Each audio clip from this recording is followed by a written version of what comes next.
손모 씨가 방조범으로 유죄가 되면 김건희 여사 사건으로 바로 불똥이 튀기 때문에 더 위험해졌어요. 이런저런 이유를 대면서 미뤘던 건데 더 이상 미루기는 어려워지는 거 아닌가 싶어요. 그럼에도 불구하고 검찰에서 기소하지는 않을 것처럼 저는 생각이 들어요. 또 뭐 황제 조사 더하기 뭐 수심이 별 기기 묘묘한 생각들을 해서라도 또 미루고 돌리고 해서 결국에는 기소 안 하려고 하는 그런 패턴으로 가지 않을까가 걱정입니다. 100번 1000번 양보해서 김건희 여사께서 디올백을 받았다 이거예요. 그게 다 유죄라 쳐도 이 주가 조작의 크기가 비교가 안 됩니다. 주가 조작은요 살인보다도 나쁘다는 거예요. 대부분의 살인은 사실 우발적이에요. 그런데 주가 조작 같은 범죄는요 무조건 그 사회의 기득권자가 기득권을 최대한 이용해서 계획적으로 하는 범행이고요. 살인 같은 한 명의 피해자가 아니라요 무수히 많은 피해자를 양산합니다. 지금 우리가 그런 범죄를 맞닥뜨리고 있는 거예요. 그래서 저는 이 문제가 널리 알려지고 더 중하게 더 심각하게 바라봐줘야 된다고 생각해요.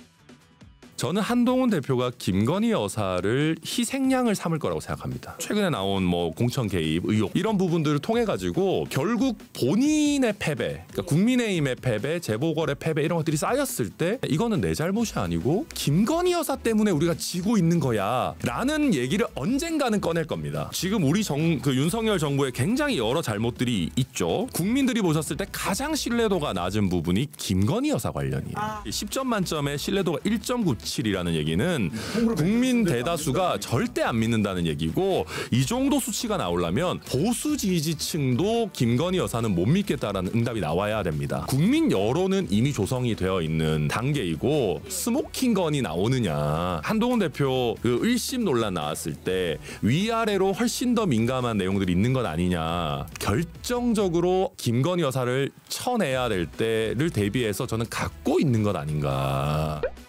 장 소장님 뵈면 궁금한 거 있었어요. 이번 주에 어떤 게시가 있다고 말씀을 하고 다니시더라고요. 지금 날씨.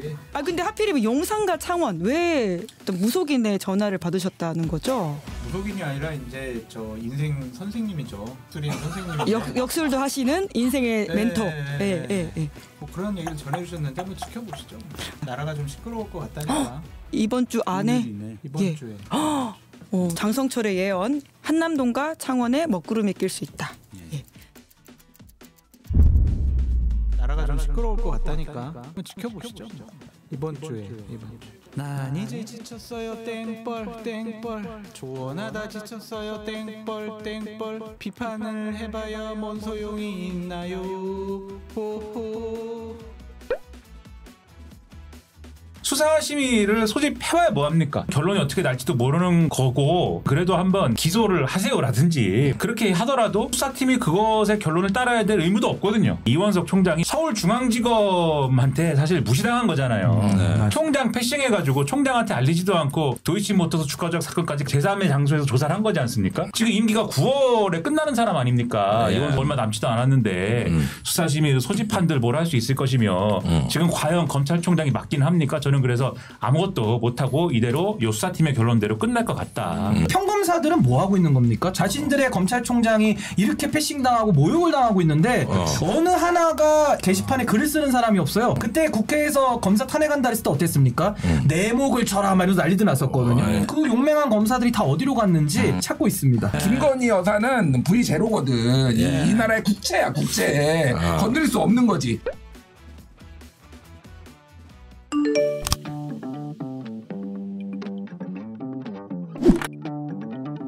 한 발 더 깊이 있게 뉴스 속으로, 시사인이 만드는 정치 라이브 김은지의 뉴스인 9월 19일 방송 시작합니다. 안녕하세요. 저는 시사인 김은지 기자고요. 긴 추석 연휴 끝에 다시 돌아왔습니다. 연휴 잘 보내셨는지 모르겠는데요. 날이 너무 더워서 에어컨 켰다라고 하시는 분들 많습니다. 추석 아니고 하석이다라는 말씀하시는데요. 빨리 더위가 가시길 바라면서 첫 번째 뉴스 첫 번째 코너 들어가겠습니다. 뉴스 리액션인데요. 쏟아지는 뉴스에 어떻게 반응해야 될지 알려드리는 시간입니다. 김여아 기자 안녕하세요. 네, 안녕하세요. 네, 지난주 목요일에 만났는데 또 만났습니다. 목요일이 빨리 와서 좋네요. 김민아 평론가, 연휴 잘 보내셨나요? 왜 이런 얘기를 들으면 기분이 좋아야 하는데 기분이 조금 이상하죠. 왜요? 반갑다고 하는데. 그러니까 좋은 기분 50%, 의아한 기분 50%, 과연 무엇이 좋다고 하는 것일까? 네, 라고 하는. 네. 마감이어서 좋은 것인가? 네. 예, 좋은 것은 좋은 것이다. 아름다운 결론을 내면서 첫 번째 뉴스 들어가 보죠. 네, 김영선 컷오프야. 여사가 직접 전화 왔어. 네, 김건희 여사 공천 개입 의혹과 관련해서 뉴스토마토가 오늘 또 추가 보도했습니다. 네, 김건희 여사가 공천에 개입한 의혹이 추가로 제기됐다면서 이 뉴스토마토가 관련된 녹취 파일을 보도했는데요. 이 시기적으로 보면 2022년 6월 국회의원 재보궐선거 때와 그리고 지난 22대 국회의원 선거 과정에서입니다. 이 녹취 파일의 주인공은 명태균 씨로 이 경남 지역을 기반으로 활동하는 정치 전문가이자 또 지난 대선을 계기로 윤 대통령 부부와 인연을 맺은 여권 인사라고 하는데요. 이 명 씨는 예를 들어 이제 녹취에서 대통령이 나는 김영선이라 했는데 이렇게 말하되 그래서 윤상현이 끝났어라고 말을 하기도 하고요. 당시 윤상현 의원이 공천관리위원장이었죠. 그리고 또 지난 총선에서는 김영선 컷오프야 여사가 직접 전화 왔어라고 말하는 등 이 대통령 부부와 통화를 했다고 말하는 정황이 이제 포착이 됩니다.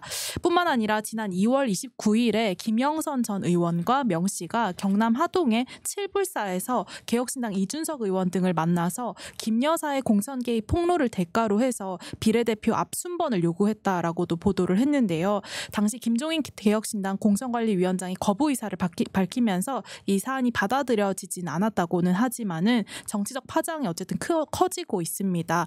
이준석 의원은 오늘 페이스북에 김영선 전 의원의 공천 개입 의혹 폭로 시 개혁신당 비례대표 1번 제시 이 기사는 전혀 사실이 아니다라면서 그건 김 전 의원 측의 기대와 요구였고 개혁신당 측에서는 제시할 이유가 없었다라고 해명을 했습니다. 또 녹취록에 언급됐던 윤상현 의원도 한마디로 소설 같은 이야기라고 일축을 했는데요. 이 명 씨는 현재 뉴스토마토와 기자들을 상대로 명예훼손 혐의로 고소 절차에 들어갔고요. 민주당과 조국혁신당은 정치 게이트로 규정하고 특검법 필요성을 부각하고 있습니다. 네, 이제 연휴가 끝나면 보도가 나온다 이런 말들이 많았었는데 오늘 아침에 나왔고 관련해서는 이것이 얼마나 더 커질지가 관건일 것 같습니다. 김민하 평론가는 오늘 아침 이 보도 어떻게 읽으셨습니까? 재밌게 읽었죠. 네, 어떻게 더 커질 것 같나요, 사안이? 뭐 추가로 뭘 더 이제 내놓느냐 이런 거에 달려 있는 것 같은데 오늘 나온 보도는 첫 보도 이후에 이랬을 것이다, 저랬을 것이다 여러 가지 얘기를 했지 않습니까? 사실 저도 그렇고 다들 이제 이랬을 거다, 저랬을 거다 얘기했는데 그 이랬을 거다, 저랬을 거다의 상당 부분의 디테일들을 뒷받침해주는 그런 얘기가 나온 걸로 보여요. 그러니까 지난번에 뭐라고 말씀드렸냐면 지난 총선에 어쨌든 김건희 여사의 공천 개입이나 이런 게 이루어졌다고 하면 그리고 그 전에 이준석 대표 시절에 재보궐선거 때 이미 그러한 개입이나 이런 것들이 있었을 가능성이 상당히 있고 그리고 이게 이 추가로 이제 확인해 봐야 될 부분은 그러니까 지금 그게 이제 확인된 거잖아요. 김영선 전 의원에 대해서 지난 2022년의 재보궐선거에도 김건희 여사의 좀 공천 개입이나 이런 것들이 의심되는 얘기들이 있었다. 여기 나오는 명태균이라는 이 분이 지금 이 녹취나 이런 걸 통해서 드러난 바를 보면은 이 김영선 씨와 관련된 어떤 것들을 계속 관여를 하고 그다음에 이번 총선과 관련돼서는 이 지역구를 옮기는 것에 대해서 컷오프가 될 것 같으니까 벌써 지역구 옮기는 거를 빨리 기사를 내가 내도록 해가지고 그 기사 난 거를 빨리 김건희 여사한테 보고를 하도록 해라 뭐 이런 얘기를 지금 하고 있는 걸로 봐서 상당히 밀접한 관계를 갖고 있는 걸로 보이는데 추가적으로 그러면은 의문이 되는 게 2022년 6월 달에는 지금 이준석 대표 체제잖아요. 그렇죠. 네. 그러니까 지난번에도 말씀드렸는데 그때 이준석 대표가 공천장에 도장 찍어준 거 아닙니까? 그때 이준석 대표는 그러면 김건희 여사의 이러한 여러 가지 논란들을 알았느냐. 그리고 같은 시기에 지방선거를 같이 치렀잖아요. 그때도 이준석 대표 체제에서 공천이 이루어졌잖아요. 김건희 여사가 김영선 전 의원하고만 특수한 어떤 관계가 있어서 뭐 한 사람을 위해서만 이렇게 움직인 게 아니다라고 하면은 다른 사람도 개입했을 여지가 있는데 혹시 그러면은 지방선거 때도 그랬는지 이런 것들을 이준석 의원이 얘기를 해줬으면 하는 바람이 있습니다. 근데 지금 해명 내지는 뭐 반박 뭐 이런 거 페이스북에 써놓은 걸 보면은 그런 얘기는 하나도 없고 개혁신당이 먼저 선제시는 안 했다 이거잖아요 지금. 네, 1번 요구를 하는 건 아니다. 네. 1번을 주겠다고 하지 않았다. 네. 그렇죠. 1번 개혁신당이 김건희 여사 텔레그램 뭐 등등 내용을 폭로하면 우리가 비례 1번 주겠다 선제시 안 했다 이거잖아요. 그렇죠?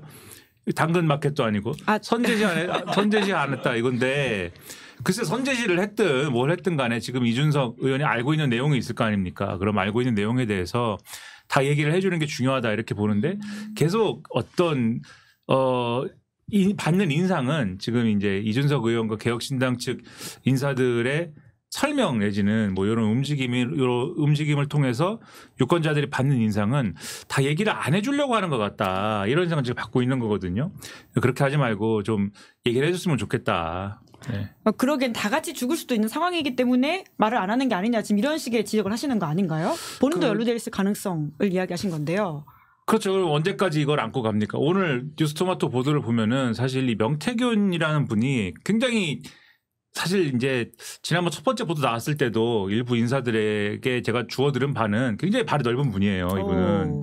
그리고 오늘도 그 기사에 보면은 브로커라고 돼 있지 않습니까? 뭐 정치 전문가라고 김용학 기자는 표현을 하긴 했습니다. 네, 정치 전문가.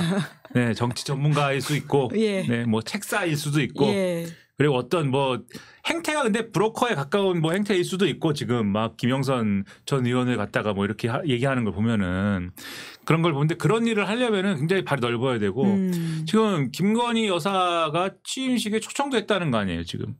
그러니까 그때부터 이미 윤석열 대통령이 그러면 언제 김건희 여사가 명태균 씨 언제 알았겠어요. 윤석열 대통령이 대선 치를 때 이미 알았던 거지 않습니까? 이건 뭐냐면 경남 지역이든지 하여튼 영남 지역 어딘가에서 명태균 씨가 상당한 영향력을 갖고 있구나. 그러한 어떤 뭐 그걸 뭐라고 표현하든지 정치 전문가라고 표현하든지 뭐 브로커라고 표현을 하든지 로비스트라고 표현하든지 뭐라고 표현하든지 간에 그 중에서 상당히 영향력이 있는 사람이기 때문에 대선 치를 때 도움을 받는 어떤 그런 구조였구나. 이거를 사실은 추측을 해줄 수 있는 그런 상황이에요. 근데 오늘 뉴스토마토 기사를 보면은 이 사람 같은 경우에 그러면은 갑자기 윤석열 대통령 대선할 때 갑자기 나타난 분이 아니잖아요.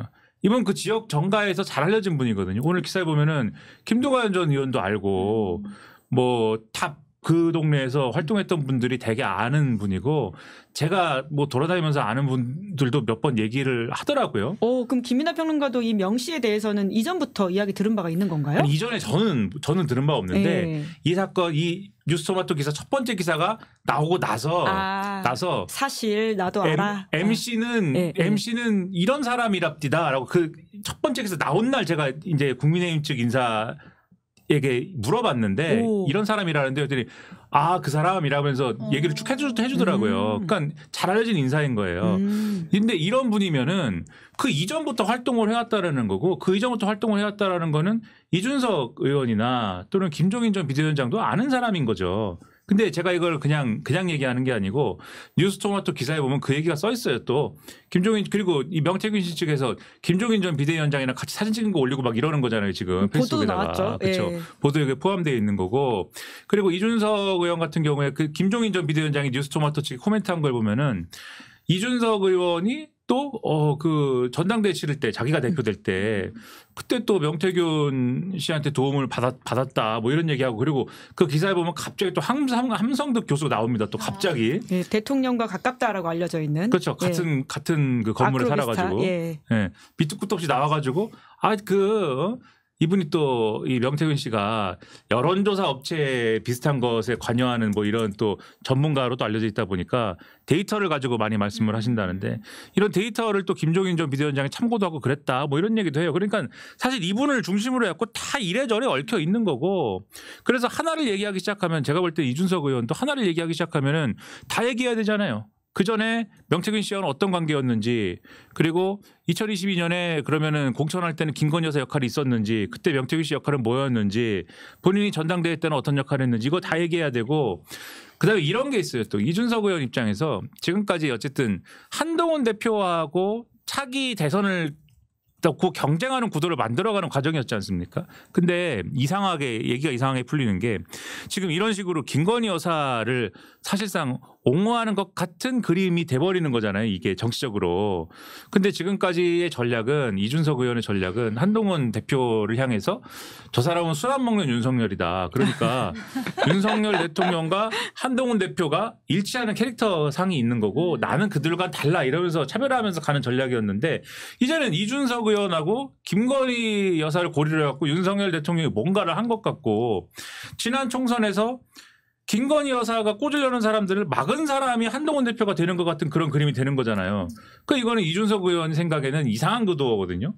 근데 이렇게 결국은 명태균 씨를 중심으로 다 엮여 있어 곤란한 점이 있다 하더라도 이렇게 다 이렇게 감싸는 듯한 구도로 가면은 방금 말씀드린 이런 구도에서 벗어날 수가 없는 거예요. 그럼 이거 언제까지 안고 가요? 네네. 차라리 여러 가지로 좀 곤란한 점이 있더라도 다 이번에 다 열고 가는 게 낫지 않냐 이런 말씀을 드리는 거고 차라리 다 공개하고 네. 뭐 그 당시에 뭐 뭘 알았었는지 그리고 2022년부터 어떤 일이 있었는지를 쭉 얘기를 해주는 게 차라리 낫고 그리고 시사인에서 그걸 또 근거로 해가지고 취재도 하고 그 기자가 상을 받고 뭐 이런 일이 예. 일어나겠죠 그러면. 네. 그 이준석 대표가 입을 열어야 된다. 이준석 의원이 모든 걸 다 밝혀야 된다. 의원을 비롯해서 개혁신당 사람들이 이거 아는 사람들이 몇 있는 거잖아요 지금. 오늘 뭐 김용남 전 의원도 이제 JTBC 장르만 여의도 나가가지고 이야기 그렇죠. 좀 했더라고요. 그 당시에 금태섭 전 의원 그 사무실 개소식할 때 2층에서 얘기를 했다. 근데 그게 그 다음 날이라는 거잖아요. 그 칠불사입니까? 예, 그 하동에 있는 절이 갑자기 유명해졌습니다. 네, 절에 모여가지고 이거 어떡하냐 논의를 한 다음 날 거의 공식 회의 해가지고 안 하는 걸로 결정한 날 이런 얘기까지 다 나오는 거잖아요. 그리고 아마 김용남 전 의원이 어디까지 다 세세하게 알고 있는지는 모르겠지만 최소한 뉴스토마토 기사에 나오는 국민의힘 당직자 출신 DC라든가 이런 분들은 지금 거의 전말을 아는 거잖아요.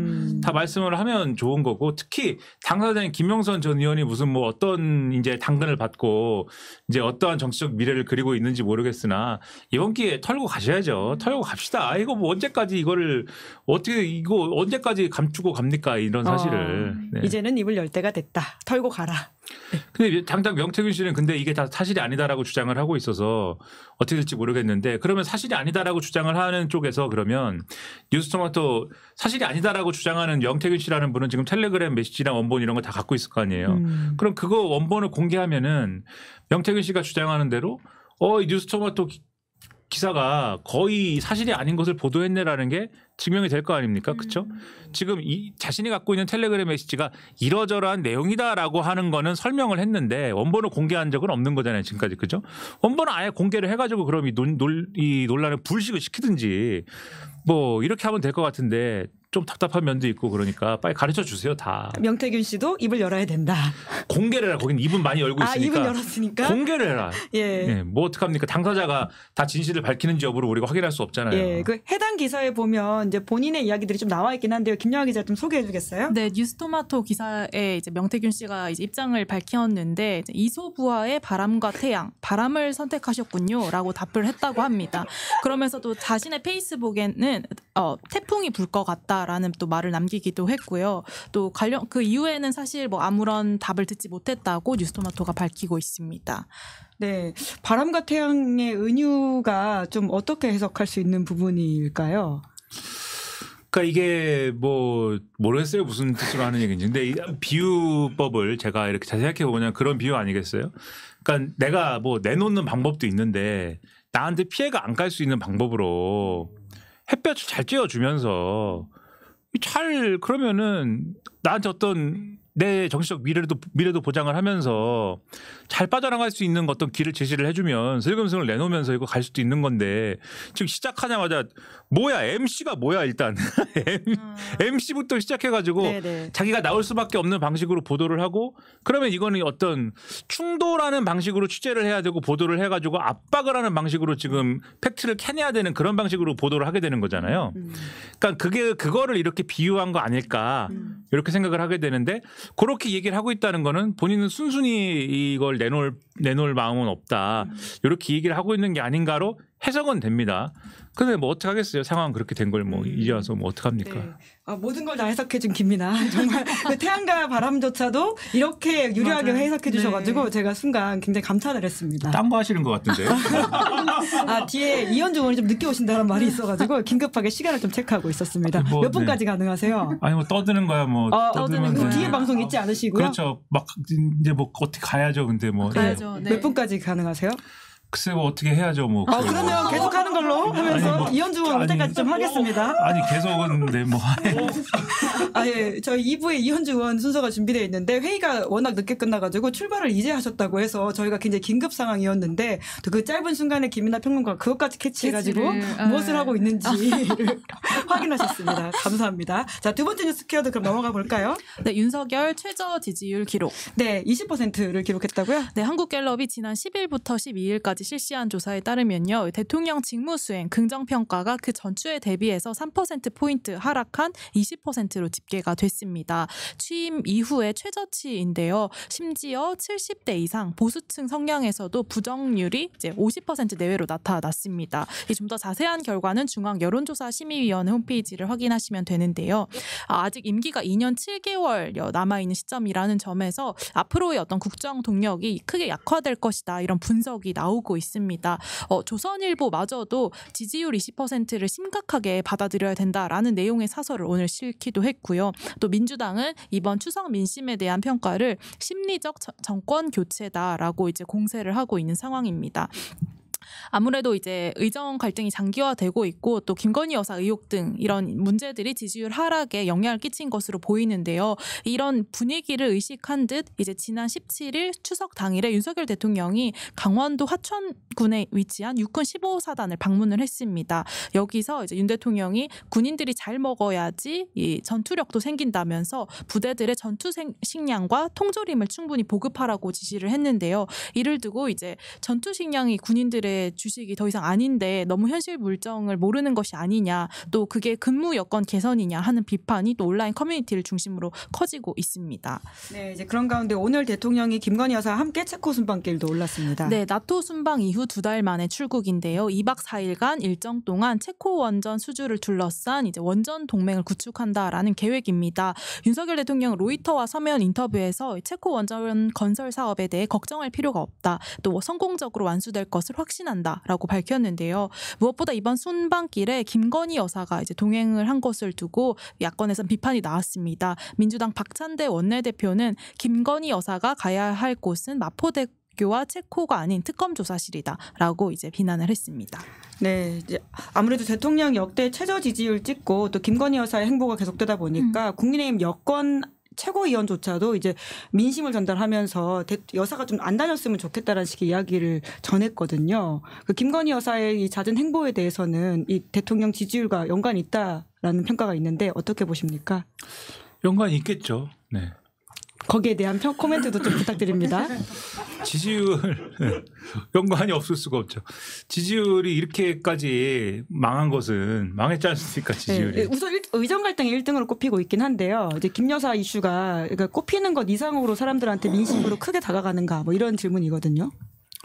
줄줄이 이제 엮여 있는 건데 지지율이 이렇게 되는 거는 뭐 항상 말씀드립니다만은 여당 지지층도 균열이 일어났다는 뜻이에요. 30% 밑으로 쭉 내려가 가지고 20% 초반 그리고 20%까지 갔다는 거는 여당 지지층도 등을 돌리고 있다 이런 뜻이고, 보통 이렇게 되는 경우가 내분이 일어났거나 그리고 내분이 일어났거나 아니면은 여당 지지층이 봐도 이건 방어가 안 되는데 라고 생각할 만한 무슨 일이 일어났거나 뭐 이런 일이 있는 건데, 지금 다 일어난 거예요. 그런 일들이. 아, 다 일어났다. 그렇죠. 예. 종합 선물 세트로 다 일어났기 때문에 악재가 다.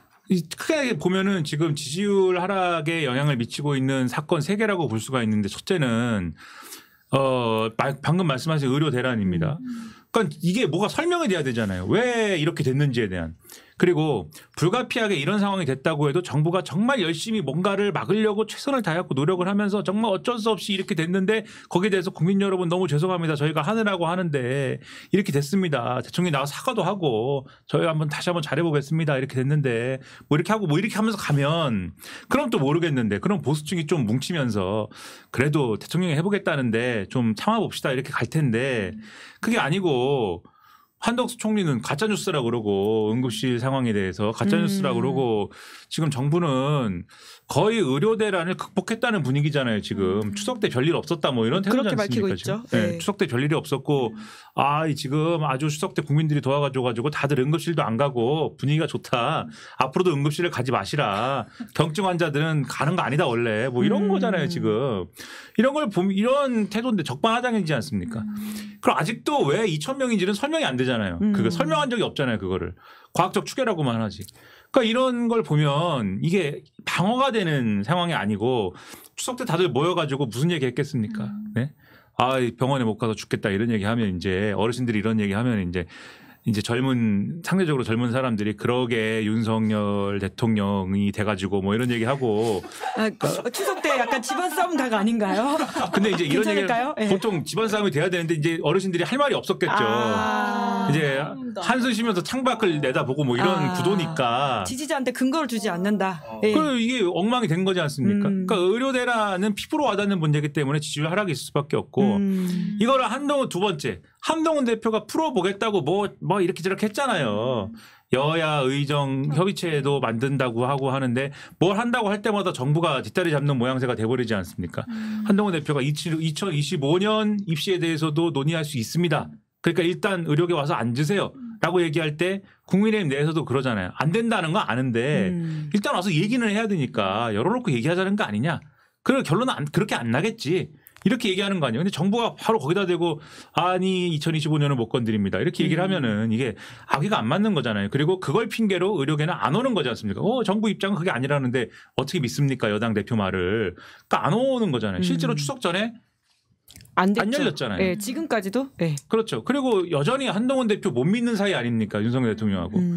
체코를 가셨는데 체코에 갔다 와가지고 지금 만난다는 거 아니에요? 24일 날? 네네. 가기 전에 만났을 수도 있는 거고 명절 전에 만났을 수도 있는 건데 명절 전에는 또 친윤 최고위원들만 모아가지고 만나고 뭐 이런 걸 볼 때 한동훈을 여전히 못 믿는구나. 한동훈을 괴롭히는구나. 뭐 이런 인식이 생기잖아요. 보수 유권자층이 그러면 윤석열 편과 한동훈 편으로 갈리게 되지 않습니까? 그게 이제 여기 반영되는 거예요. 여기 반영되는 거고 세 번째가 이제 김건희 여사 문제인데 한동훈 대표가 어쨌든 보수 유권자층의 인식에서 보면은 김건희 여사하고 그래도 뭘 좀 다퉈본 거 아니야? 이런 인식이 지금 생겨버린 거지 않습니까? 지난 전당대회를 통해서. 근데 김건희 여사는 갑자기 광폭 행보를 막 해요.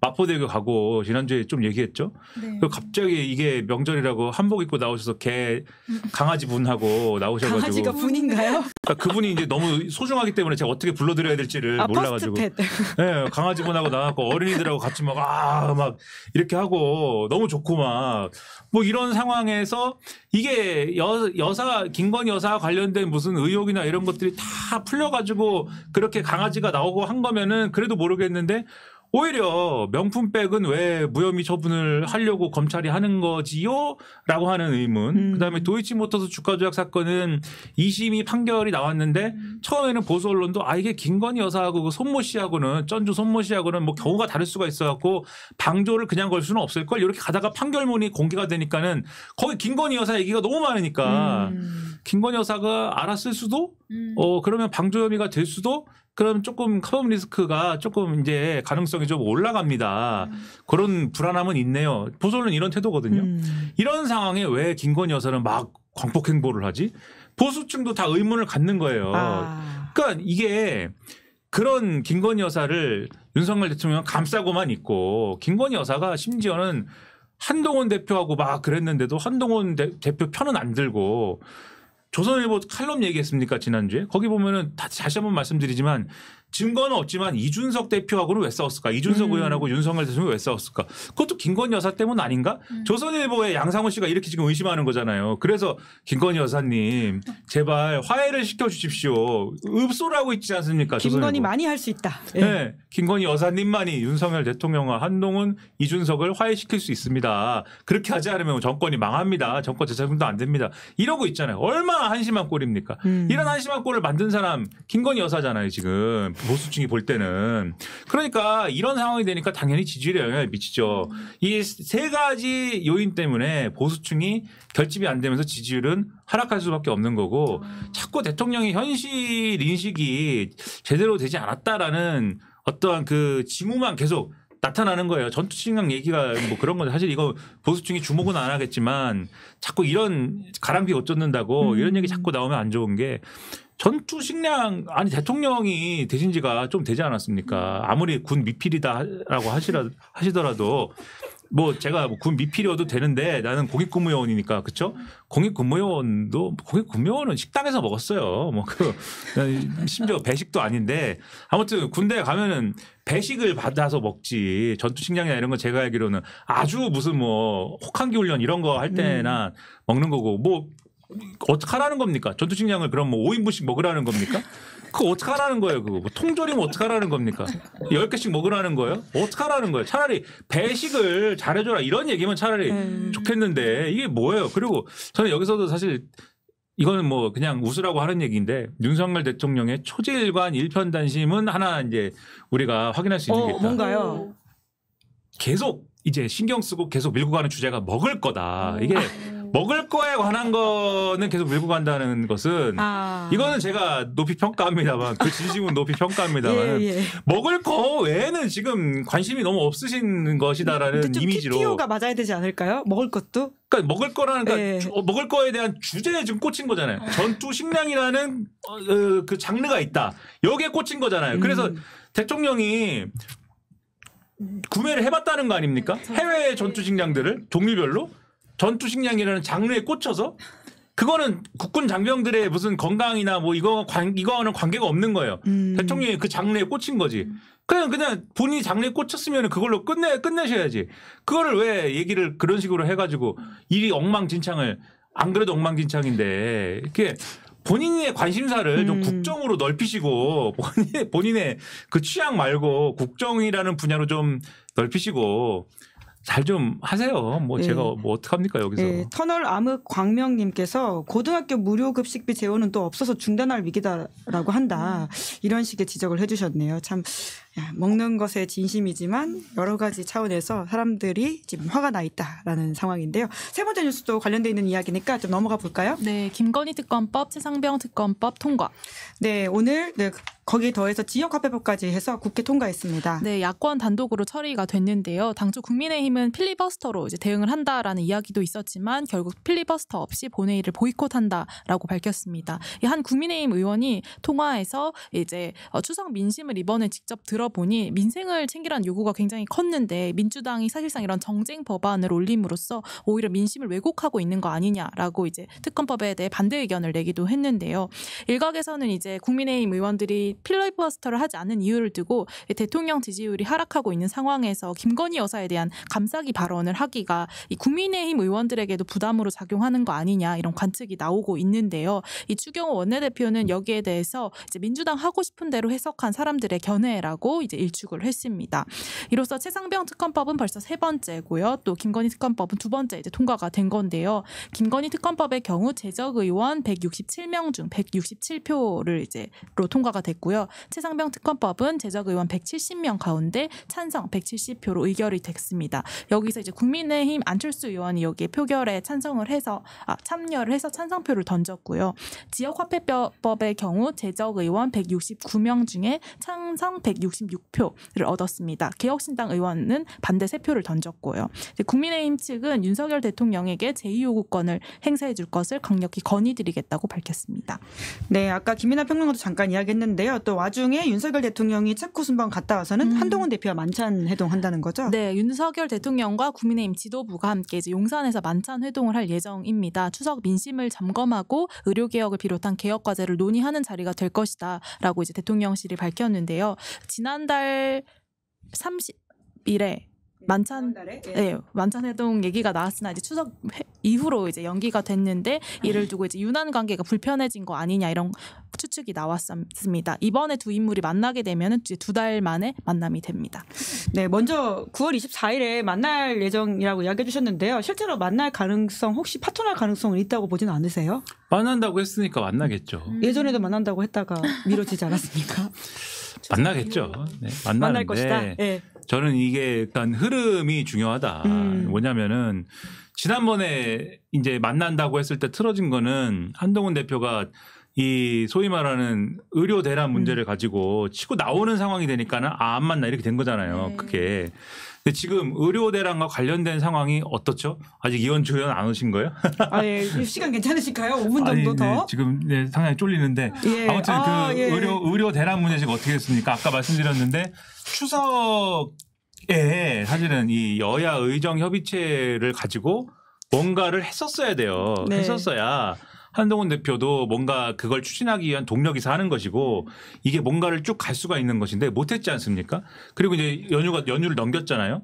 정부 입장은 아까도 말씀드렸다시피 추석 뭐 우리 다 뭐 잘했어 이런 분위기고 파이팅했어. 오늘 조선일보 일면 보면은 국민과 의료계와 정부가 힘을 모아가지고 추석 의료 대란 이겨냈어 막 이래요. 거의 이런 분위기예요. 그러면은 한국이 넘긴 거잖아요. 한국이 넘겼는데 여야 의정 협의체가 뭐 동력이 붙겠습니까? 그게 동력이 안 붙을 거 아닙니까? 지금 상황은 아무래도 쉬워 보이진 않죠. 그렇죠. 동력이 붙기가 좀 어려운 구조죠. 지금 그런 상황이 된 상황에서 어쨌든 한동훈 대표가 칼을 멋있게 딱 빼가지고 뭘 해보려다가 안 되네. 칼을 도로 집어넣어야 되는 상황이잖아요. 24일쯤 되면은 이제 칼을 이제 다 칼을 집어넣은 상황입니다. 칼을 집어넣고 이제 뻘쭘한 상황이 되는 거예요. 한동훈 대표는. 뻘쭘한 상황에서 이제 윤석열 대통령 만나는 거죠. 윤석열 대통령 뭐 다 했어? 이렇게 얘기하는 거죠. 다 했어? 잘 안 되지? 동훈아, 그 잘 안 되지? 비싼 것 같은데요? 죄송합니다. 네. 그게 국정이라는 게 그렇게 쉬운 게 아니야. 예. 그러니까 의료 개혁이라는 게 이걸 또 네, 지금 김민하 평론가 YTN 가야 되는데 저희가 이렇게 붙잡고 이것까지 시키고 있습니다. 의료 개혁이라는 거는 의료 개혁이 그렇게 뭐 되는 게 아니고 의사들의 그 어떤 뭐 저기가 있기 때문에 기득권이 있기 때문에 이렇게 힘든 거라는 거를 이번에 잘 알았기를 바라고 뭐 한잔 하자. 이렇게 이제 그러니까 결국은 의사들이 나쁘다 이런 얘기하기 좋은 환경에서 이렇게 하는 거죠. 그러면 이게 그림이 한동훈 대표가 확 이래 밀어붙이면서 가는 분위기가 아니지 않습니까? 그러니까 사실 그렇게까지 모양새가 나쁘지 않다라고 제가 볼 때 용산이 판단하기 좋은 시점이에요. 여기 시점이. 그러니까 24일은 그런 때다. 그렇죠. 그런 거 아니냐. 그래서 한동훈 대표도 제가 해봤는데 역시 잘 안 되네요. 뭐 이러고 굽히는 거 외에는 다른 얘기 그 자리에서 무슨 얘기예요? 정부가 잘못해놓고 이런 정부 이것도 뭐 정부라고 지금 운영하고 있습니까? 뭐 이럴 수가 없잖아요. 그러니까 이런 분위기 속에서 나름대로 화기애애한 그런 모먼트다 이것은. 네. 그것을 바라고 지금 이 날짜를 잡은 거 아니냐. 그럼 한동훈 대표 입장에서는 거기에 말려갈 것이냐 아니면은 뭐 그래도 여기서 어떻게 그 칼을 다시 한번 뽑을 것이냐 이런 선택이 있을 텐데 제가 볼 때는 칼을 뭐 한 번 더 뽑거나 이러기에는 쉽지 않을 걸로 생각이 됩니다. 네. 호크리 님이 설거지하면서 듣고 있었는데 윤석열 대통령 전화 연결한 줄 알았다라고 이야기하고 계시네요. 지금 YTN 가야 된다. 김민하 잘한다. 김민하 지금 엄청난 지금 슬픔이 꽁트까지 된다. 이런 댓글들이 달리고 있는데요. 저희가 김민하 평론가 너무 오래 붙들고 있는 것 같아서 이제는 좀 보내드려야 될 것 같습니다. 그러니까 말을 하라고 그러면 할 수도 있지만 뒤에 또 방송이 있으시죠. 지각을 하면 잘리기 때문에. 네. 오늘 정말 열일 해주셔서 감사합니다. 우리 두 분 수고 많으셨습니다. 감사합니다. 감사합니다. 가는 거예요? 더 하셔도 되는데요. 가셔야 될 것 같습니다. 감사합니다. 9월 19일 뉴스 리액션 여기까지 하고요. 저는 잠시 후에 이현주 의원과 함께 돌아오겠습니다. 1부 마치기 전에 광고 안내하도록 하겠는데요. 인터넷 TV 설치 정수기 렌탈을 전문으로 하는 인터넷 비교원을 소개합니다. 인터넷 TV 가입 시에 최대 48만 원, 정수기 렌탈 시에 최대 30만 원, 쓰시던 휴대폰 그대로 통신사 변경 시에는 최대 30만 원, 총 최대 108만 원의 혜택을 받을 수가 있습니다. 여기서 끝이 아닌데요. 시사인 유튜브 시청자만의 혜택이 있습니다. 인터넷 비교원 가입 시에 시사인 유튜브 시청자라고 말씀을 하시면요. 웰세이브의 비타민 B 제품을 추가 사은품으로 드린다라고 하니까 절대 놓치지 마시고요. 지금 바로 1670-2571로 상담받으시거나 네이버에 인터넷 비교원을 검색해 보십시오. 자, 여기까지고요. 이현주 의원이 거의 다 도착하셨다고 합니다. 기다리시는 동안 잠깐 광고 나갈 테니까요. 어디 멀리 가지지 마시고 다시 돌아오시기 바랍니다. 그러면 기다리시는 동안 구독, 좋아요, 알림 설정 부탁드리겠습니다. 고맙습니다. 아니 왜 아직도 3년간 같은 통신사 인터넷 계속 쓰고 계세요? 비교원! 인터넷 가입 시 48만 원, 통신 변경 시 추가 혜택이 주어집니다. 인터넷 비교원 통해 인터넷 가입하고 지인에게 홍보해주세요. 지금 네이버에 인터넷 비교원 검색 후 3초 만에 감동행복 비교해보세요. 인터넷 비교원.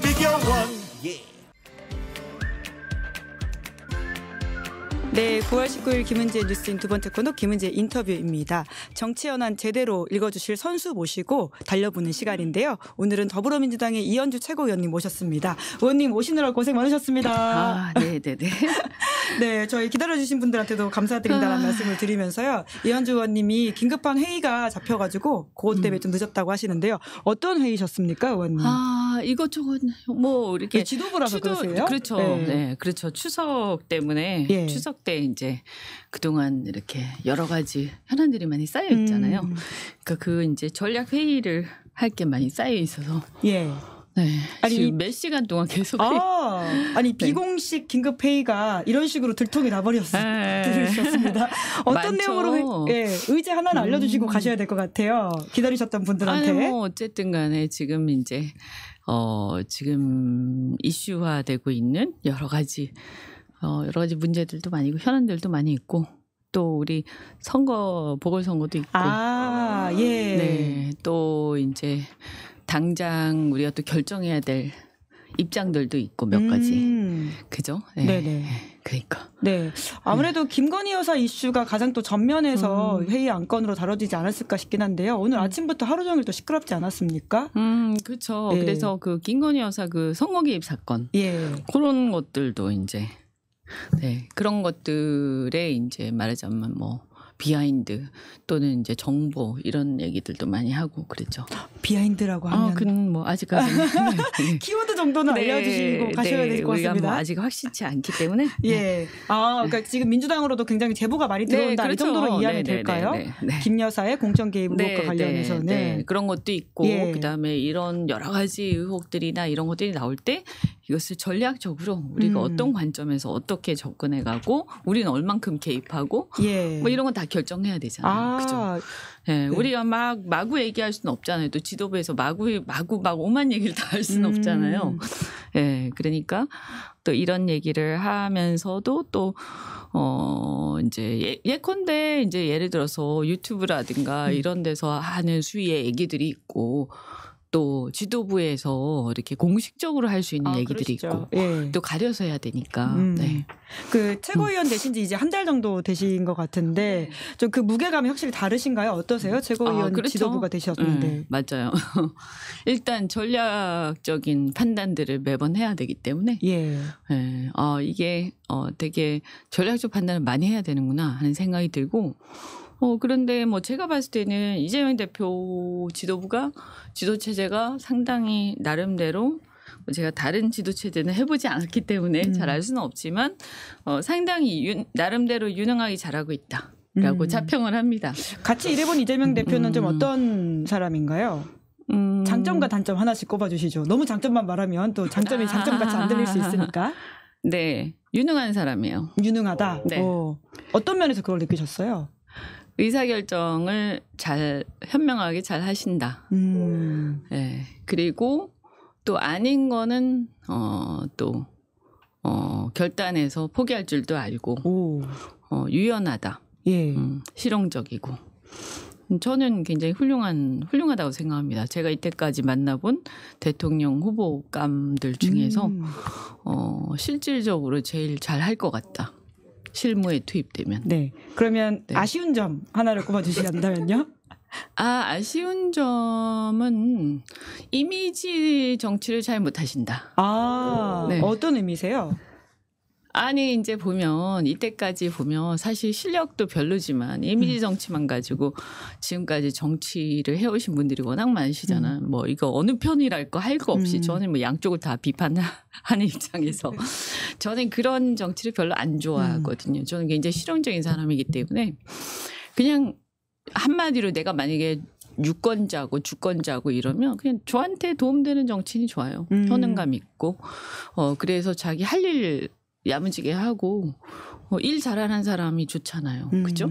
그다음에 뭐 예를 들어서 이상도 좋지만 실현도 못할 거 이상만 번드르르 한 것도 다 필요 없고 또 이상이 아무리 훌륭해도 그 이상을 하느라고 다 망가뜨려가지고 뭐 사실은 뭐 이게 이상인지 잘 모르겠지만 윤석열 대통령 같은 경우 의료대란 뭐 2,000명 증언한다고 난리를 쳐가지고 이 쌩 난리를 치는 그래서 완전히 붕괴를 시켜놨잖아요. 이런 거는 무능한 거거든요. 그래서 이런 거를 굉장히 예민하게 지켜보면서 만약 이제 유능한 사람 같으면 누군가가 2,000명 딱 했다 하더라도 추이를 싹 지켜보면서 이것을 빨리빨리 바꾸겠죠. 네. 그래서 이제 그런 것들, 그런 유능하게 의사결정을 바꿀 수도 있고 굉장히 그 어떤 이상을 현실에 맞게 맞춤형으로 이렇게 재조합할 수도 있고. 예. 네. 그러니까 지금 이제 유능 무능 키워드로 예, 말씀을 주셨는데 제가 볼 때는 이재명 대표는 그래서 시대에 맞는 리더인 것 같아요. 그러니까 제가 판단할 때는 이미 지금의 시대는 지금의 시대가 요구한 리더의 상은 과거랑 바뀌었어요. 그러니까 옛날처럼 지사형 리더 있잖아요. 그런 사람이 이제 더 이상 사람들이 별로 그렇게 필요로 하지 않아요. 물론 그런 사람 여전히 좋아하는 사람들이 있긴 한데 지사형 리더를 그렇지만 이제 그런 지사형 리더는 하나의 이제 향수적인 어떤 이미지로 다 이제 넘어가는 시대고요. 지금은 그런 막 위인전에 나오는 막 이런 정치인이 있지도 않고 옛날에는 그런 게 가공이 가능했죠. 하지만 지금은 그런 정치인이 가공이 안 됩니다. 왜냐하면 모두가 다 까발려지기 때문에. 그래서 그런 정치인이 있지도 않을 뿐만 아니라 실제로 그런 사람을 찾기도 힘들고 옛날에 아주 위대한 사람도 지금 이 시대로 다시 돌아왔으면요. 다 까발려졌을 거 아니에요? 그래서 그 위대함이 없었을 거예요. 네. 그러니까 제가 말하는 거는 시대가 달라졌다. 그래서 이 시대에는 그리고 사람들이 굉장히 자기의 개인적인 이해관계나 이런 것들이 전부 다 중요해졌고 굉장히 눈높이도 높아졌고 아주 자기의 삶이 복잡다단해졌어요. 그래서 그런 모든 것들을 잘 조율하고 예를 들어서 어떤 한 분야뿐만이 아니라 모든 서로 다르고 다양한 분야들을 자세하고 깊게는 몰라도 어느 정도는 다 파악하고 이해할 수 있어야 돼요. 그리고 굉장히 똑똑해야 되는 거죠. 네, 의원님 능력이란 키워드로 이제 정치인을 평가하신다는 말씀을 하셨고, 그래서 저런 사람은 안 되는 거예요. 예. 그 윤석열 대통령 이야기를 그래서 좀 이어가 보려고 하고 있는데 윤 대통령 지지율이 이제 추석 직전에 역대 최저로 나오지 않았습니까? 20%로 이제 그것에 대해서 다른 방송에서도 이제 무능이란 키워드로 저 지지율의 어떤 하락을 설명하시는 걸 제가 봤는데요. 그 심리적 불신임 상태 이런 말씀도 하시더라고요. 그러니까 지금 추석 민심을 겪어보니까 보수조차도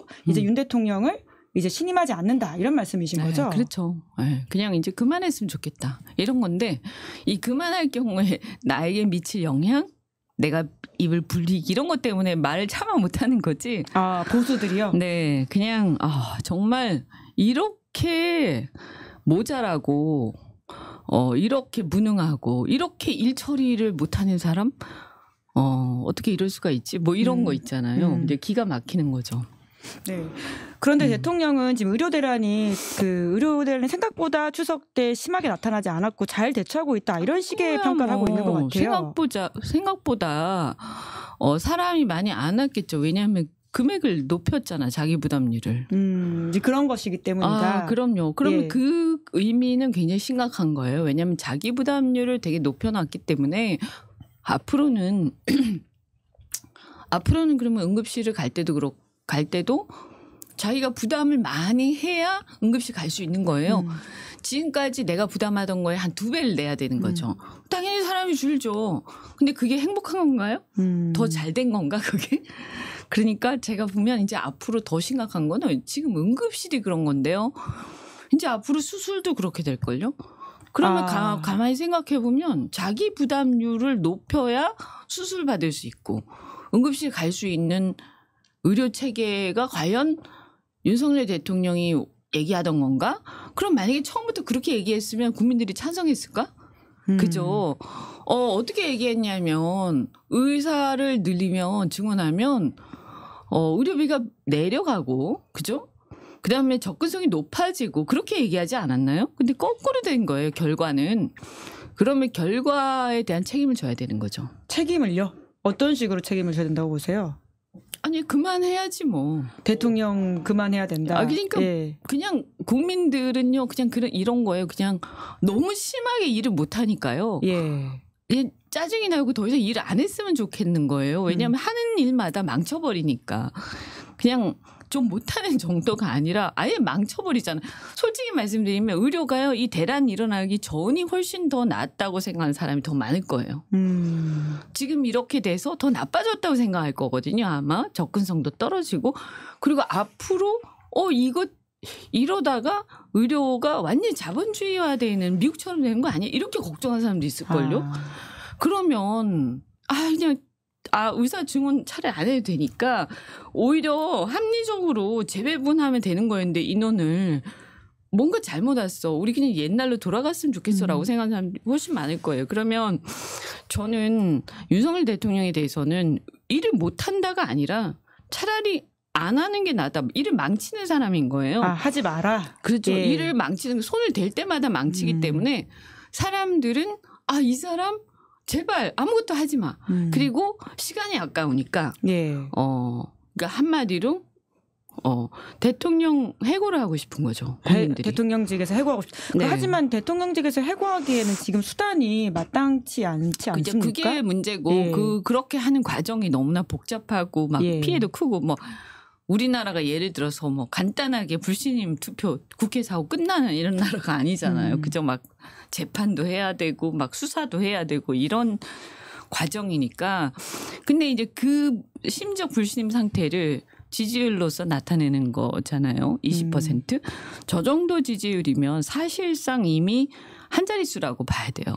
이미 사람들의 지지의 마음은 한 자릿수다. 그렇죠. 20%라는 것은 저는 아주 최소한의 지지다. 저기서 더 내려가면 10%대거든요. 그러면 실제로 우리가 이렇게 보면 한 10명 중에 한 1명 정도 있다라는 거죠. 더 떨어질 가능성이 있다고 보세요? 좀 더 떨어질 것 같은데요. 네. 지금 뭐 의료대란 문제가 계속 더 심각해지고 이런 김건희 여사 이슈가 불거지고 했기 때문에 올라갈 가능성은 없다. 이렇게 보시는 건가요? 여기서 이제 올라가긴 힘들다고 보고요. 지금 이제 심리적 저지선이 뭐 하나 있는데 아까 말씀드린 것처럼 자기가 받을 불이익 또는 사회의 혼란 이걸로 인해서 혹시 사회가 혼란스러우면 어떡하지? 그다음에 그 대안으로 지금 얘기되고 있는 민주당이라는 당이 내가 믿을 만한 당일까에 대한 그 부분에 대해서 지금 확신이 없기 때문에 그런 거예요. 그러니까 다 지금 보고 있는 거죠. 민주당? 이때까지 나 별로 안 좋아했는데 저 당도 혹시 믿을 만한 당인가? 하고 지금 눈을 크게 뜨고 사람들이 보고 있는 거예요. 그래서 민주당 지지율이 올라가고 있는 거고요. 이재명 대표의 지지율이 조금씩 올라가고 있어요. 이 부분을 잘 봐야 되는데 여기서 이제 민주당이 잘해야 되는 거죠. 그러니까 물론 막 이렇게 비판하고 막 이렇게 또 공격하고 하는 사람도 있겠지만 또 한편에서는 우리가 믿을 만한 당이야. 그리고 안정감 있는 당이고 그때 박근혜 탄핵 때 보다시피 막 그 어떤 적폐청산 하느라고 막 정신이 없었는데 그때 그 과정을 겪으면서 또 시원하다고 생각하는 사람도 있겠지만 중도층에서는 굉장히 불안정하게 느꼈던 사람들도 있었거든요. 그 사람들로 하여금 그게 아니라 우리가 이 상황과 이 국면을 안정적으로 끌고 갈 거야. 라는 믿음을 줄 수 있는 그런 것들이 또 필요한 거죠. 네. 그란토포스님이 본인의 부모님도 이제 영 아니다고 생각하시는 것 같은데도 누가 물어보면 5기로 지지한다고 대답을 하신다고 이야기를 그렇죠. 주시네요. 그래서 이제 이재명 대표에 대해서도 뭐 싫다든지 그 사람 불안하다든지 뭐 이렇게 생각했던 사람들이 있었을 텐데 근데 보니까 저 사람도 믿을 만한 사람인 것 같아. 사람이 좀 안정돼 있네. 그리고 차분하네. 한동훈 대표하고 비교해 보니까 훨씬 어른스럽고 성숙하네. 뭐 이런 게 도움이 되는 거예요. 그죠? 그러면서 또 일각에서는 어쨌든 윤석열을 찍은 사람들은 보수적 성향들이 있을 거 아닙니까? 그러면 그분들이 과거에 어쨌든 민주당 정권이 들어섰을 때 어쨌든 그분들한 나름의 트라우마들이 있을 거거든요. 그러면 그중에서 정말 터무니없는 것도 있겠지만 진짜 실수한 것들도 있을 거란 말이죠. 그런 것들에 대해서 이제 이재명 대표 체제에서 하는 걸 보니까 굉장히 이렇게 프로페셔널하게 뭔가 진행을 하고 그렇게 막 섣불리 뭔가를 막 하진 않는다. 그런 걸로 봐서는 이렇게 정권이 바뀌더라도 내가 생각하는 거하고 크게 다르지 않을 수도 있다. 이런 느낌을 좀 주는 게 저는 필요하다고 봐요. 그래야 사회가 불안정해지지 않고 왜냐하면 우리나라가 이제는 3만 불이 확 넘어섰기 때문에 과거처럼 87년도에 그 대한민국이 아니거든요. 그러니까 역동적이라는 면에서는 그 87년 체제가 되게 멋있지만 만약에 지금 우리나라가 계속 그렇게 된다고 생각을 해봐요. 그게 아니에요. 그리고 대다수의 한국 사람들이 어쨌든 열심히 자기 일을 하고 있고 뭐 주식 투자하는 사람들은 주식시장의 변동에 되게 관심이 많고 또 자기 직장 하는 일을 하는 사람들은 자기 직장이 이 과정에서 혹시 나빠질까 뭐 여러 가지 걱정들이 있잖아요. 그죠? 그래서 이런 부분들에 대해서 저 당이 국민의힘보다 훨씬 더 문제 해결력이 있어.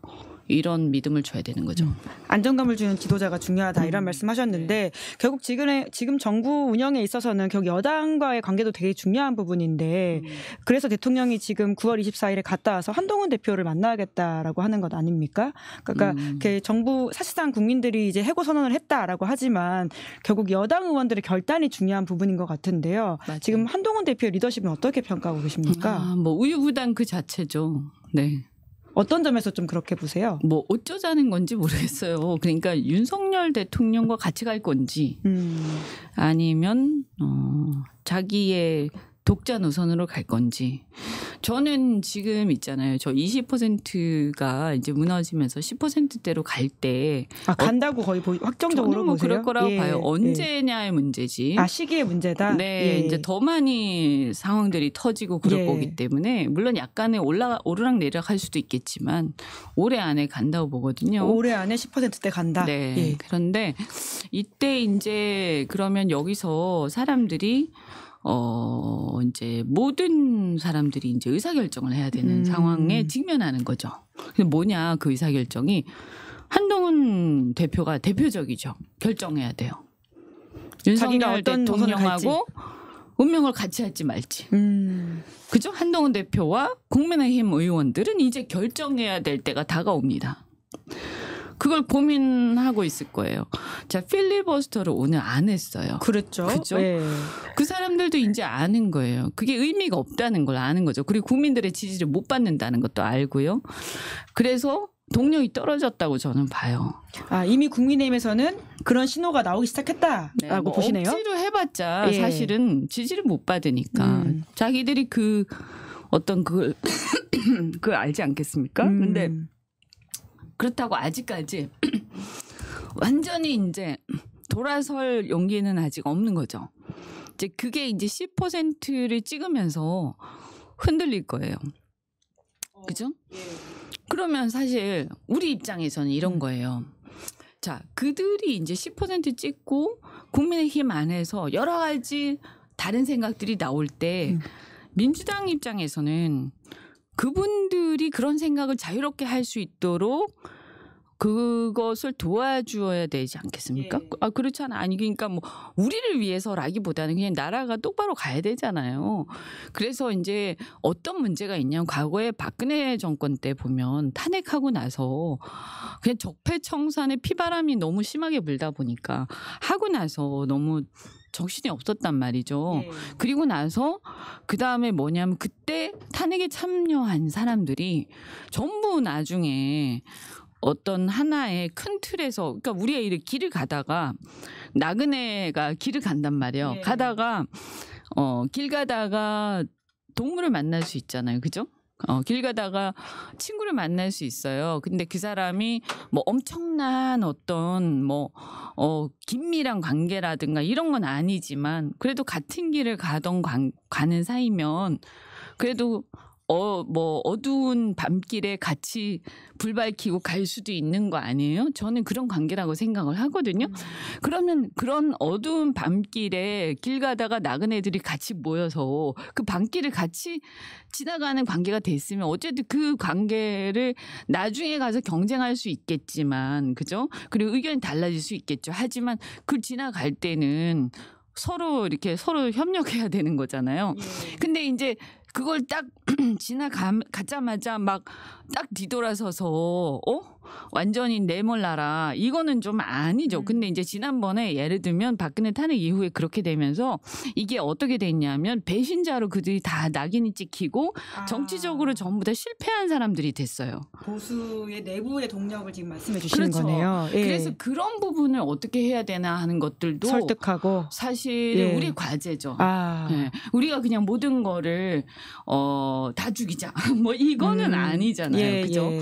그래서 그런 것들을 이런 국면에서 모두가 선택해야 되는 상황들이 온다라고 제가 말씀드렸잖아요. 예. 그럴 때 그 선택을 좀 더 용이하게 하고 사회가 좀 더 안정적으로 가게 하고 국민들이 좀 더 편안하게 하게 하고 그다음 그 이후의 세상이 훨씬 더 발전적이고 성장하는 세상이 될 수 있도록 하고 그래서 그 이후에 민주당이 계속해서 국민들의 선택을 받을 수 있도록 하는 게 어떤 길이냐 하는 걸 고민을 해야 되는 거고요. 어쨌든 그것은 특히 제3당은 다 그럴 거예요.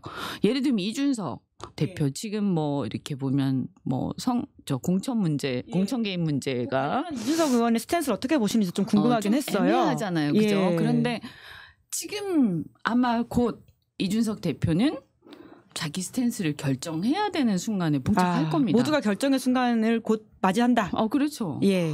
그리고 예를 들면 뭐 심지어 물론 외곽에 있지만 민주당에서 뭐 이렇게 지난번에 낙선한 사람들 또 새로운 미래로 간 사람들 그다음에 또 조국혁신당으로 간 사람들 이런 사람들 모두가 있잖아요. 예를 들어서 민주당하고 어떤 관계를 설정할 것이냐 또는 그다음에 여기서 그러면 이 역사적 국면에서 어떻게 자기의 입장을 정해갈 것이냐 아니면 집권하는 쪽에 함께 할 것이냐 아니면 완전히 싸우는 쪽에 갈 것이냐 민주당하고도 이런 걸 막 결정해야 되는 순간들이 계속 오는 거죠. 이제 제가 볼 때는 내년에는 정말 그런 판이 올해 말부터 해서 한 판 벌어진다고 보죠. 이준석 대표 지금 그런 사안 중에 하나가 또 김건희 여사의 어떤 관련된 이슈이고 그것이 폭발력이 엄청 클 것으로 보이는데요. 네.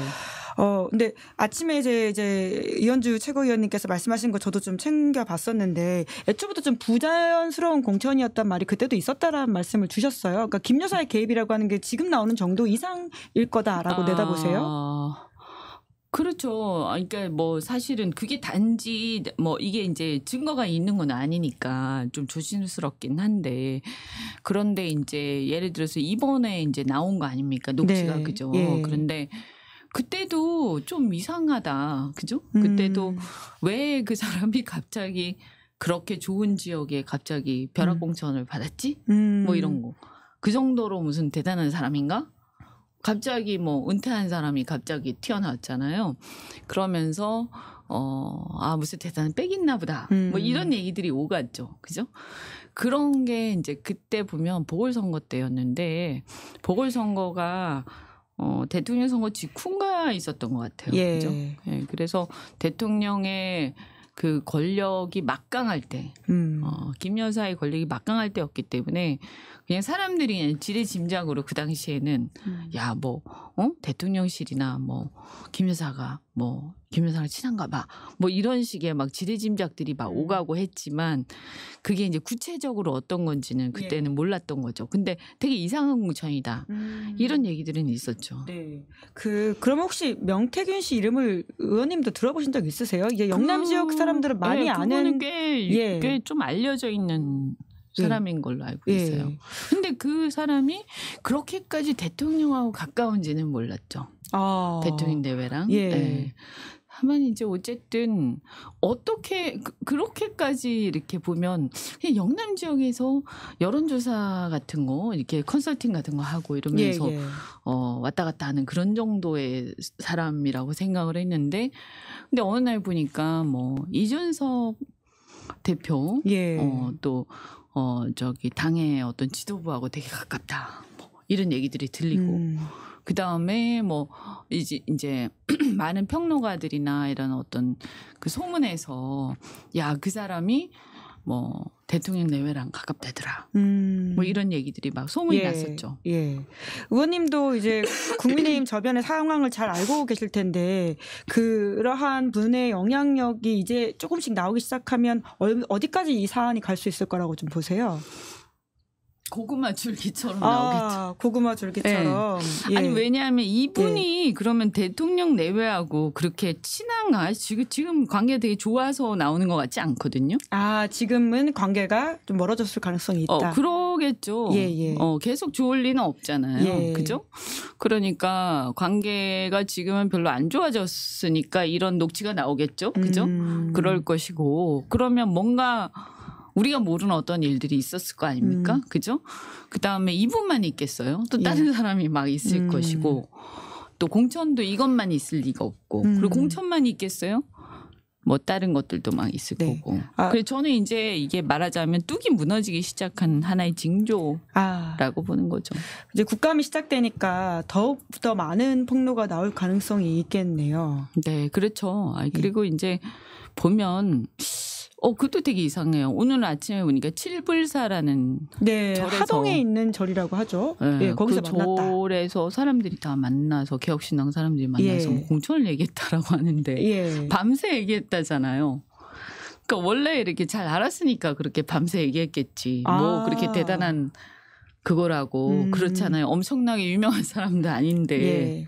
대단한 왜냐하면 그 당시에 그분이 무슨 후쿠시마 오염수를 이렇게 7번 마셨다. 이렇게 그런 걸로 별로 그렇게 이미지가 좋지 않았던 걸로 기억하는데 그런데 그렇게 밤 늦게까지 같이 얘기를 하고 한 걸로 봐서는 또 이렇게 뭔가 서로 간의 관계가 있지 않았을까. 저희가 인터넷 문제로 방송 연결이 좀 중간중간 끊겼다라고 하는데요. 정말 깊이 사과드리고 다시 보기로서도 제대로 서비스 드릴 수 있도록 하겠습니다. 정말 죄송합니다.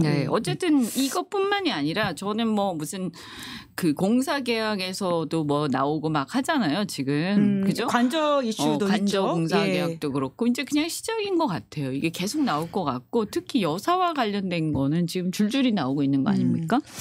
그리고 그 최근에 보면 주가 조작 관련된 그 공범의 선고도 나왔죠. 선고도 나왔는데 그 선고 내용을 보면 여사에 대한 부분도 그렇게 녹록지 않겠다 하는 생각이 좀 들고요. 관련해서 검찰이 근데 기소할 수 있을 거라고 보세요? 일단 수사를 해야 되겠죠. 수사를 안 하잖아요. 그러니까 수사부터 할 텐데 수사를 안 하기 때문에 특검을 하자고 하는 거잖아요. 그러니까 저는 그 10%대 이렇게 가면 검찰 내부도 흔들릴 거라고 보죠. 검찰도 흔들릴 것이다. 네. 저희 이제 천하람 이제 개혁신당 원내대표가 조선일보도 김건희 여사를 버릴 것이고 한동훈 대표도 어느 시점에는 버릴 것이다라고 했는데 검찰도 그럼 버릴 거다 이렇게 이현주 의원님은 보시는 건가요? 사실은 김건희 여사에 대해서는 보수 내부에서 이제 일찌감치 선을 그었죠. 이미 버렸다. 네. 이미 버리려고 마음 먹고 있었는데 워낙 윤석열 대통령이 완강하게 협조를 안 하니까 그런 걸로 알고 있고요. 그리고 이제 그 정도로 다급하지 않았겠죠, 지금까지는. 정권에서는요? 네. 그러니까 그 뭐 보수 진영에서는 뭐 아까 뭐 조중동이라든가 이런 데서는. 그런데 이제 아까 말씀드렸잖아요. 다들 결정해야 될 때가 왔다고. 선택의 순간이 온다. 네. 그 선택의 순간이 오고 있기 때문에 그 선택의 순간에 결정을 어떻게 할지는 뻔한 거 아니겠어요. 그죠? 그래서 어쨌든 김건희 여사는 보수 내부에서도 그렇게 인기가 없기 때문에. 그런데 김건희 여사는 왜 이렇게 공개 행보를 자꾸 하실까요? 뭐 이제 참 이해하기 힘든데요. 두 가지 중에 하나인 것 같아요. 첫째는 정치를 안 했잖아요. 그러니까 이게 처음이잖아요. 그죠? 그러니까 선거를 나가본 적이 없고 정치를 해본 적이 없잖아요. 윤석열 대통령이요. 예. 그러니까 그 남편이 정치를 했던 혹은 본인이 정치를 했던 사람이면 이런 상황에서 배우자가 이렇게 행동할 리가 없지. 그죠? 이게 네. 정치를 안 해봤던 사람이기 때문에 그냥 마이웨이 하는 거다라는 말씀이신가요? 그러니까 이런 상황을 겪어본 적이 없는 거지. 예. 예. 그래서 자기의 처신이나 이런 것들이 얼마나 중요한지 잘 모르는 거예요. 그래서 정치를 해본 사람들의 배우자들은요 이미 그런 것들이 어느 정도 훈련이 돼 있거든요. 그래서 이렇게 많이 나서지 않죠. 나서봤자 도움이 될 일이 없거든요. 예. 배우자는 당사자가 아니기 때문에요. 어떻게 하더라도 별로 안 좋은 얘기를 들어요. 네. 그러니까 예를 들어서 좋은 얘기를 하면 네가 정치인이야? 이렇게 소리 듣고 안 좋은 얘기를 하면 구설수에 오르고요. 그러니까 잘해도 욕먹고 잘 못해도 욕먹고 그렇기 때문에 배우자는 안 나서는 게 상책이죠. 그냥 말없이 그냥 좋은 인상만 남기는 거. 뭐 이런 게 상책인데 그걸 모르는 거죠, 이분은. 그게 하나가 있고 그다음에 두 번째는 그게 아니면 일종의 이제 오기 비슷한 거. 그래서 예. 무혐의 받았는데 뭐 이런 거. 그래서 나는 무혐의를 받았기 때문에 나의 어떤 이 훌륭함을 내가 증명해 볼 거야. 나의 이 여러 가지 외모와 이런 걸로 네. 나의 홍보로 이런 이제 착각을 하고 있을 수도 있고요. 네, 잘 안 될 텐데. 네, 네. 수치적으로 계속 이게 상황이 좋지 않은데 네. 예, 거기에 대해서 이렇게 네. 나오는 모습들이라고 하는 게 아마 네. 많은 이제 선택의 순간이 그래서 온다라는 이야기를 주신 것 같은데요. 네. 의원님 그러면 근데 사실 대통령의 마이웨이 어떤 행보 때문에 국무위원들도 굉장히 국회에 나와가지고는 아주 강경하게 야당 의원들한테 대응을 다들 하더라고요. 전념이 돼가지고 예. 다들 이제 그게 잘하는 거라고 착각하고 있는 거예요. 최근에 대정부 질문하셨는데 관련해가지고 이제 또 호통치신 게 많이 화제가 됐더라고요. 네. TMF 사태와 관련해서 사실 정부가 전혀 책임이 없지 않거든요. 그리고 특히 일부 거래이긴 하지만 중기부라든가 일부 지자체나 농축산부 이런 데서요. 그 중간에 이렇게 그 지원을 해준다는 명목으로 예산 지원을 해주면서 이 어떤 TMF를 통해서 물건을 갖다 판매하는 그런 거래를 갖다가 알선을 하고 그 중재를 해줬어요. 그런데 이걸 거기에 이제 심사해서 합격을 해야 이제 예산 지원해 주는 거예요. 근데 이걸 통해서 그래서 합격을 하면 이 TMF를 통해서 거래를 해야 되는 거죠. 그러면 사람들은 당연히 TMF 통해서 다른 어떤 대안이 없잖아요. 그러니까 선택의 여지 없이 거기를 선택하게 되는데 그때 이미 그때 제가 이제 지적을 산자위에서도 하고 아마 정무위에서도 사람들이 지적했을 텐데 그때 이미 TMF의 그 감사 보고서의 자본 잠식 상태 이런 그 굉장히 안 좋은 재무 상태가 기재가 돼 있었어요. 네. 보고가 돼 있었어요. 그래서 이걸 보고 나서 이게 이미 이제 공시돼 있는 자료이기 때문에 당연히 볼 수 있는 거거든요. 근데 그걸 보고서도 그게 안 봤으면 그것도 문제죠. 근데 그게 나와 있는데도 불구하고 전혀 아무런 문제 의식 없이 그냥 심사해가지고 예산 지원해주고 이런 거래를 하도록 주선을 해준 거예요. 그러니까 그 거래에 응한 당사자들은 이게 정부가 중간에 주선해 주는 거니까 예산 지원도 해주고 설마 여기서 돈 띵겨 먹겠냐 이런 생각하지 않았겠어요?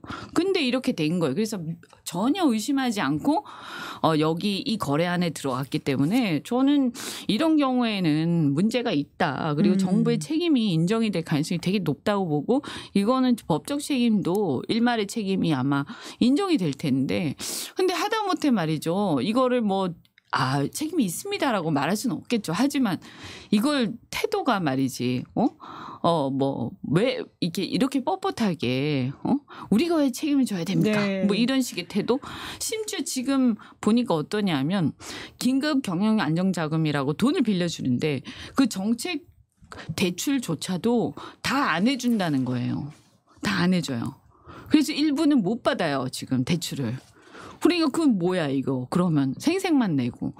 다 못 받고 일부만 해주고 그냥 끝났어요. 그런 상태에서 지금 금리도 시중금리보다 조금 더 높거든요.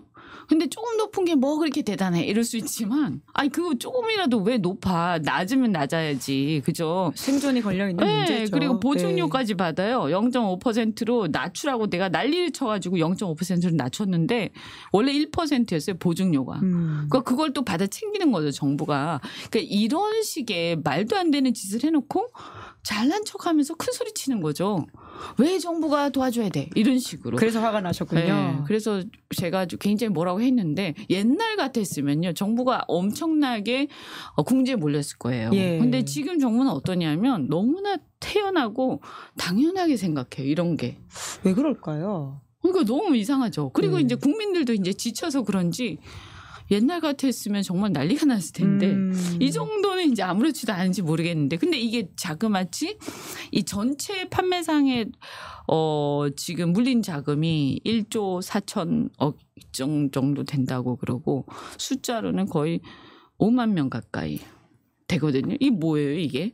다는 아니겠지만 제가 말씀드린 그런 유형에 해당되는 판매상이 다 있는 건 아닐 거예요. 그런 사람도 있고 아닌 사람도 있겠지만 어쨌든 이 태도 자체가 문제가 있죠. 근데 국민의힘 의원들은 제가 그렇게 막 추궁을 하니까 또 막 거기에 대해서 한덕수 총리가 그죠? 한덕수 총리가 막 이렇게 큰 소리 치면서 막 하니까 오히려 막 웃고 막 박수치고 키득거리고 이러는 거예요.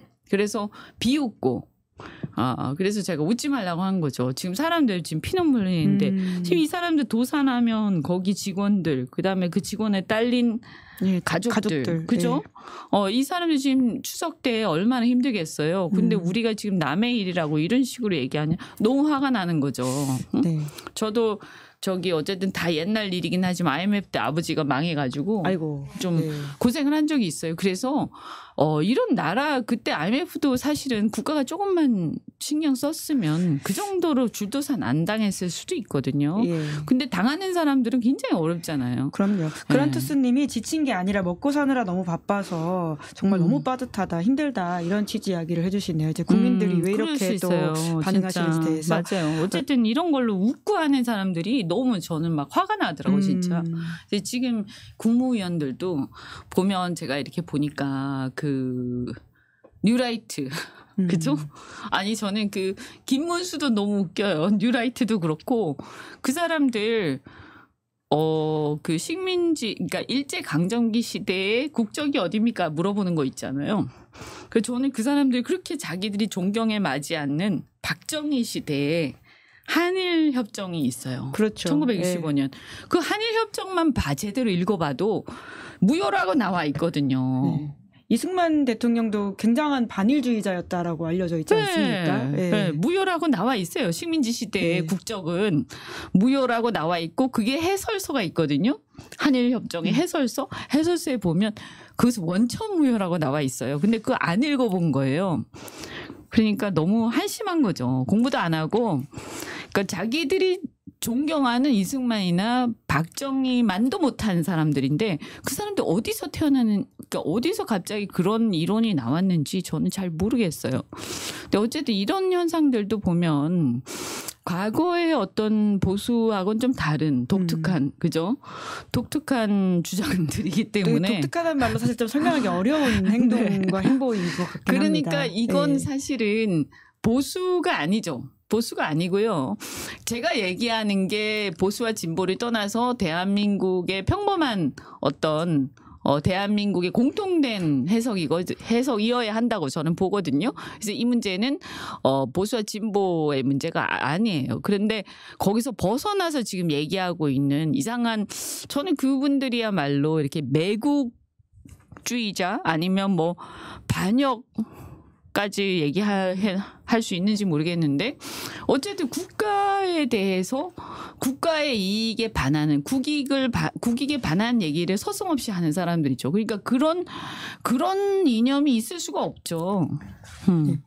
의원님, 저희가 이제 마지막으로 이것도 좀 여쭤봐야 될 것 같은데요. 아까 이제 선거 관련된 전략도 좀 이야기하셨다고 하셨는데 네. 우선 이번 선거 결과가 호남이 굉장히 큰 주목을 받고 있거든요. 네. 전에 다르게 좀 선거 결과 전망은 어떻게 하십니까? 어떤 보궐선거 5개의 선거가 있는데요. 네. 다섯 개인가? 네 개. 교육감까지 합쳐서. 교육감까지. 물론 정당 교육감은 뭐 우리 당이 네. 정당 선거가 아니니까. 그런데 이제 지금 보면 오늘 보니까 어쨌든 조국 혁신당에서 그 호남에 되게 공을 들이는지 오늘 이 투표 3개 그 김건희 특검법, 그다음에 최상명 특검법, 그다음에 또 지방 지역 화폐법 이 3개를 굉장히 추석 이전부터 우리가 그 예고를 한 거 아니에요. 처리한다고.